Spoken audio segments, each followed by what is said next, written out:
คนช่วงสงกรานต์พี่น้องเนาะพี่น้องชาวโรงงานหลายๆคน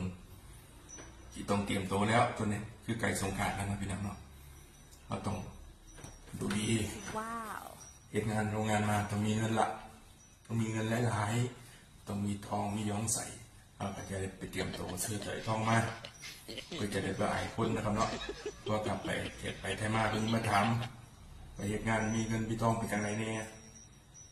ขอนั่นขอนี่ขอจักเศร้าเนี่ยคือว่าไปตัวเอาวัดคือกันกับไปได้สอยมาคือกันกับเบิ้งนี่ครับเส้นนี้เนี่ยก็ประมาณ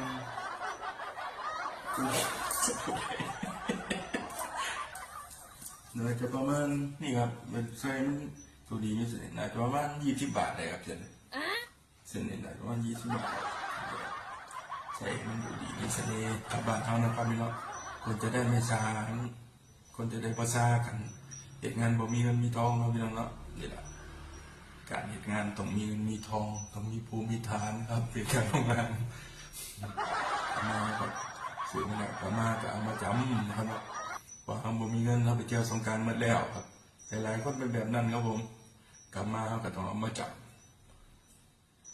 แล้วเอาเงินมาซื้อมากินนะครับ